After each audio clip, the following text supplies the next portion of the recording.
L'Europe et à nos voisins, vous allez voir, à Bruxelles, il y a une exposition qui fait sensation. Je pourrais vous dire ça, mais je pourrais vous dire aussi qu'elle fait polémique. Alors, elle retrace, cette exposition, l'histoire de l'Union européenne. Jusque-là, ça va bien, mais c'est jusqu'à la mort de l'Union européenne, en 2018. Alors, qui dit ça? Eh bien, vous allez voir.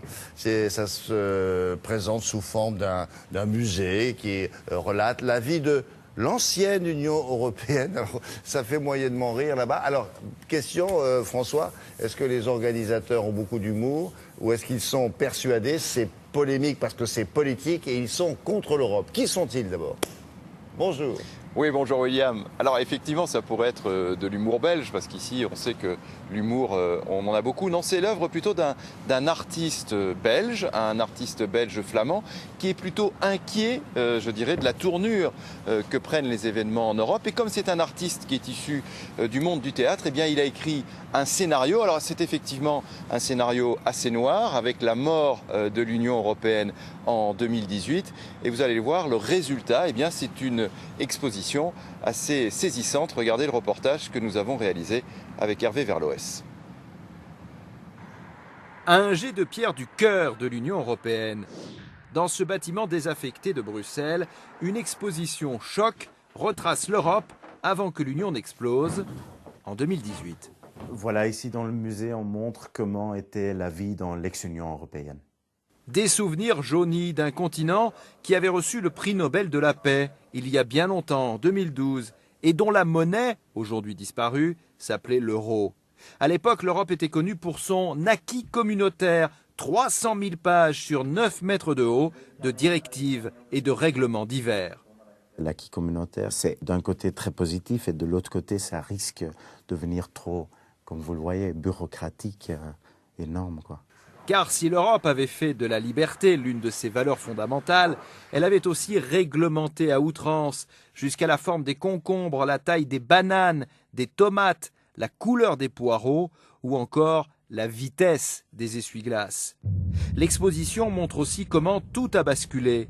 Après la longue récession, née d'une austérité sans fin, les Européens n'avaient plus qu'un seul moteur, la peur de l'autre. On le voyait dans le ressurgissement des partis nationalistes, séparatistes, remontée des xénophobies. Tout ça, ça a à faire avec cette réflexe de peur. L'Europe sombre alors dans la guerre, un scénario catastrophe que l'artiste veut éviter. Je voulais surtout montrer ce qu'on risque de perdre, pour vraiment montrer cette sens d'urgence, cette sens, peut-être pour sonner un peu l'alarme aussi. Alors s'agit-il d'une vision artistique ou d'une prémonition? Cette exposition n'a pour l'instant été visitée par aucun dirigeant des institutions européennes. Qu'est-ce qu'ils ont dit? Ils ont dit, oh, bon, on n'a pas le temps, c'est trop loin. En fait, c'est pas loin du tout. À pied, c'est vraiment 100 mètres. Hein. Ils n'ont pas envie, ils ont peur qu'on les voit là-bas, les dirigeants européens? Alors c'est vrai, William, que José Manuel Barroso, donc le président de la Commission européenne, qui se trouve juste à côté, Herman Van Rompuy, donc le président du Conseil, ont été invités tous les deux et aucun des deux n'a fait le déplacement. Alors effectivement, peut-être qu'ils sont-ils un peu inquiets parce que vous l'avez vu dans cette exposition, il y a quand même des choses, évidemment c'est un scénario, c'est de la fiction, mais il y a quand même des choses qui ressemblent plus ou moins à la réalité. Et je peux vous dire quand même qu'il y a des fonctionnaires européens, vous savez qu'il y a des dizaines de milliers de fonctionnaires européens ici à Bruxelles. Eh bien l'artiste qui a fait cette exposition m'a dit qu'il y a beaucoup, parmi les visiteurs, des fonctionnaires européens qui viennent la visiter. Alors j'ai envie de dire un peu incognito, preuve peut-être en tout cas qu'ils partagent aussi cette inquiétude au niveau de l'avenir de l'Europe. Et de toute façon, ils vont raconter ça à leur patron. Ils disent, alors qu'est-ce que tu as vu à l'expo? Ils vont montrer des petites photos, etc. On a appris des choses parce qu'on savait qu'on réglementait la forme des tomates, mais la vitesse des essuie-glaces en Europe, ça on ne savait pas. C'est une nouvelle importante. Incroyable. Merci beaucoup.